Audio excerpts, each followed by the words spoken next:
Welcome, everyone, and thanks for tuning in to Women's Broadcast Television Network. And I'm your host, Shea.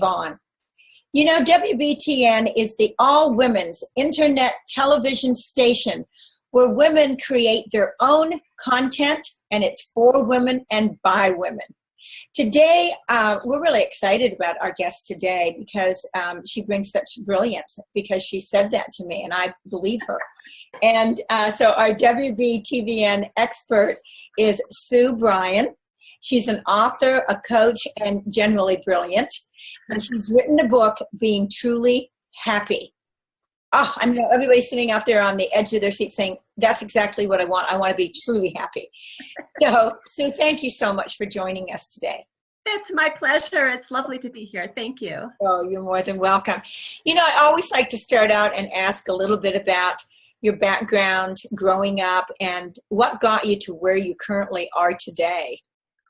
Yeah, well, everyone has such an interesting journey, don't they? I grew up all over the place. My father traveled for his work, so I lived in different countries and went to a lot of different schools. But when I settled and became an adult and got married and had children, I wanted to be the best parent that I could be. And so I did a lot of research and study about communication skills, ways to deal with children, attachment parenting, all this, and I became a parenting coach and parent educator. But the thing that I learned, which has transformed my life, is that the reason that most of us human beings aren't the people that we really want to be, you know, like I didn't want to yell at my kids, I yelled at my kids, but I didn't like that part of myself. Of course. Is because we have these different sort of sub-personality aspects that I have come to call our reactor self or our basic self. Mm-hmm. And it just takes over and we don't know that it's happening. All of a sudden we're just angry or we're withdrawing or we are, you know, we're not functioning effectively. And that's because of the things that stimulate our adrenaline, right? So we go into a fight flight. You've probably talked to a lot of people about this, but we go into a fight flight freeze mode and it literally drains the blood and oxygen from our higher thinking centers. We're not thinking. So I have dedicated my life and my career to helping parents and women and other people get past that adrenaline response, realize it's happening, and figure out a way to ground themselves in a more intelligent and functioning and effective aspect of themselves. Absolutely. So, yeah. It's endemic. You know, you see it all the time, all over the news these days, right? People are in adrenaline and then they do stuff that they regret. They shoot someone or they hit someone or they, you know, and they're going to regret those things because they're generally probably not bad people. And so I just feel like things happen, and then there is a lot of regret. And I definitely think about what you're saying as far as, you know, to me, this is all about getting to a place within yourself where you can control your emotions. Because when you are out of control of your emotions, you say things, you react, you do all kinds of things that really isn't you. Now, it may be you for that moment, but something's triggered that. But that's not who your real person, everyday, loving kind of person you are. That's the emotions can take over, and you know, and it can be as simple as enough is enough now. You know, somebody saying the same thing to you, or you know, you find yourself talking about the same things, and you can't come to a mindset. And it turns into a fight, or you know, somebody's provoking it. They don't even know that they're doing it, but they just have that kind of a personality, seriously, and they need to get a hold of their emotions too. And so here we are. Yeah, you know, the gloves are on. Yeah, and so it brings out the worst in us, and not the best. But those kinds of things, those emotions are a big part of who we are. And, you know, it's not all the time that we want to have such control over our emotions, because, you know, crying because you're happy, or laughing out loud maybe when you shouldn't have because something tickled you. I mean, those are kinds of things that, you know, are not harmful. Right. When we get to any kind of a disease that's harmful to us, that's chronic with us, where it's repeated over and over again, then we need to take some kind of, look at it and say, maybe I need some help. I'm not capable of just doing this all on my own. Well, absolutely. And, it's, to me, it doesn't feel so much about controlling our emotions as just recognizing what's happening and making a choice. One of the secrets of being truly happy that I talk about in my book is that the number one secret is it's a choice. In this moment, even though there's all this stuff going on that could be upsetting to me, I have a choice to make about how I'm going to respond to it. And I never advocate suppressing emotions or storing emotions. I advocate feeling them. I just don't advocate acting on them. I advocate knowing what's happening and allowing that energy to move, because emotions are just energy in motion, right? So allowing the energy to move while continuing to breathe and allow my higher thinking skills to function and recognize that I'm making a choice. Exactly. But so many people just sort of slip into that reactive stuff. And they don't even know they're doing it. They're changing operating systems. It's like they're going from a PC to a Mac. It's a different operating system, and they don't even know they're doing it. Exactly. Yeah. So awareness is super key. Right. But part of that also, there's another lesson to be learned here in order to be able to make the better choices. And that is being in the moment. Mm-hmm. Really listening calmly and paying attention to what's going on. I can tell you so many times, counseling and talking to clients that, if they think certain things and then all of a sudden, they hear something and they go, wow, I didn't know that. We have breakthroughs all the time. Sometimes we don't take action with it. Or I also call it like, living life, turning the page. When we don't want to deal with it, we just go to the next chapter, turn the page. Yeah. And of course, it's always going to come back. That chapter is going to come back. In case you don't know that chapter is going to come back.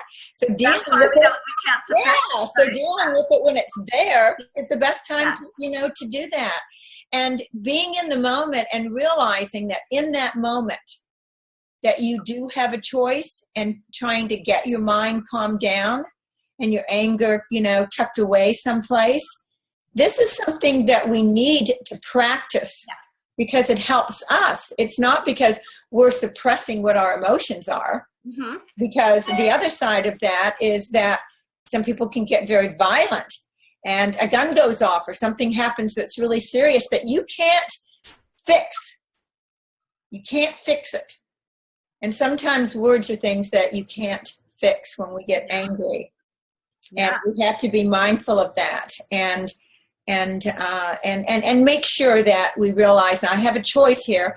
I need to walk away for 10 minutes or 20 minutes or, I'm never going to see that person's side. That's okay. Yes. But I need to handle it better. I want to feel good about myself. And I know that if I handle it in the right way, I don't need to come to the same mindset together. But I need to satisfy myself that at least I acted appropriately. Absolutely. And we need to be teaching this in schools. We need to be teaching. Yeah. I was a parent educator and I taught this and I worked really hard to teach my children all of this information.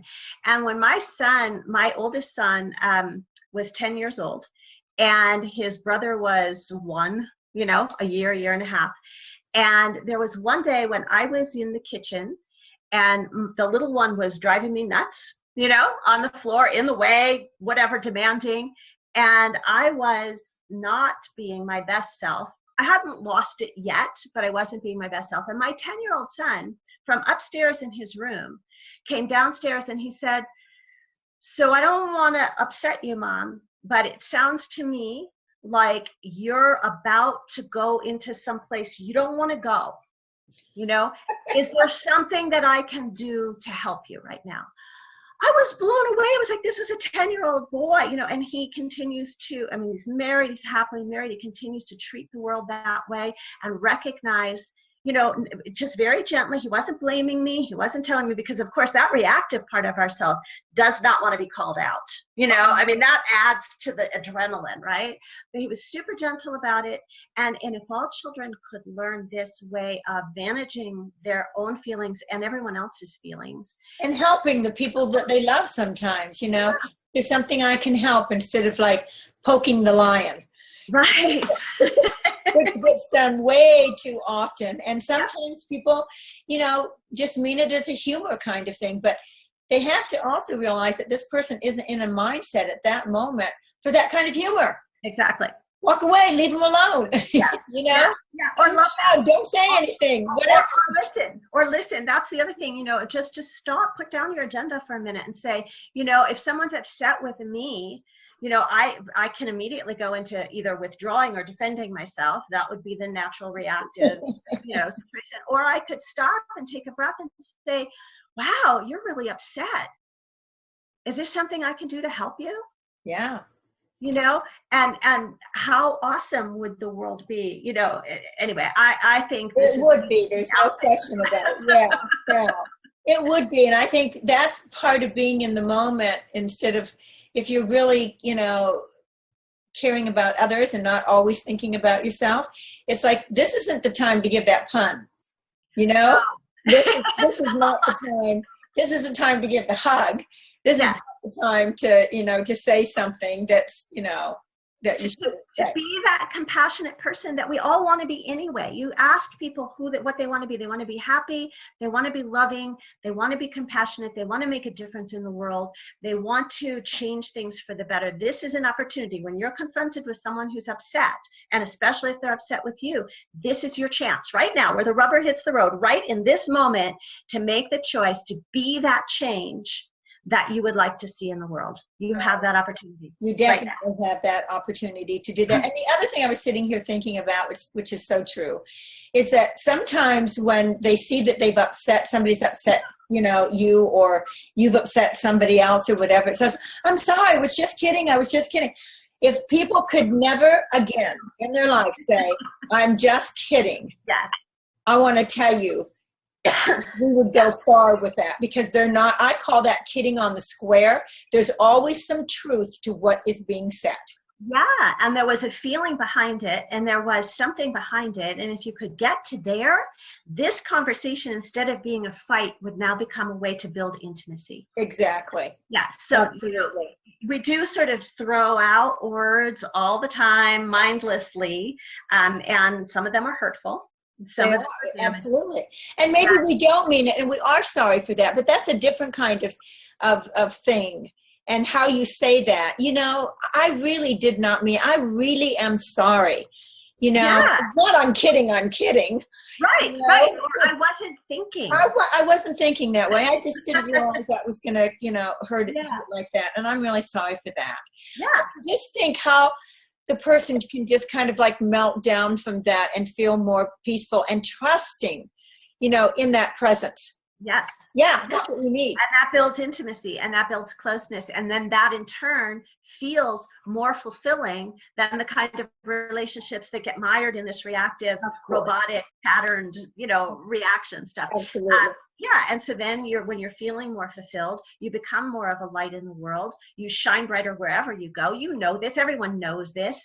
If you wake up and you're feeling happy and fulfilled, the line at the bank or the traffic or the boss doesn't bother you nearly as much as it does if you wake up crabby and you decide you're going to, Yeah. So when you can master that inside yourself, and we just really need to teach this. We need to teach it in police training. We need to teach it in parenting. In teaching. Teaching is a very demanding job. You've got all these little kids or big kids, all of with their own stuff. Every single one of them is a potential trigger for your own stuff, right? Exactly. When you're standing there. So, it needs to be taught in training, and also the methods to calm down. Like, what are the methods? Grandma's old advice of count to 10 is still really valid. It's very valid. Count to 10 is always valid. So anyway, I want to thank you so much for being on the show, and really trying to have people to be being, truly happy in their life, which is the name of your book. Where can everybody reach you? Okay, so the book can be found at beingtrulyhappy.com. So that's a little sales page for the book. It's sold through Kindle, although you don't have to have a Kindle. You can download an app on any device to read the book. My website is inward-journey, don't forget the hyphen.com. And that's an opportunity, for coaching. It's a very simple page with a slideshow. But I want to hear from your listeners and your viewers, and there's the opportunity to receive at least a month of coaching for free if they want to contact me through that website. There's a contact link, so they just need to email me and I will get back to them, and we can talk about how we can help them, support them in mastering this reactive part of themselves and being truly happy and reaching for honest and authentic fulfillment and success in life. Oh, see, that's wonderful. Thank you so much for being on WBTN television and just, giving of yourself. I love your book, the title of it, and the fact that you're, offering some free coaching out there is pretty powerful. So I want to thank the viewers today, and you've been listening to WBTN's Expert Spotlight show. And until the next time, thank you so much.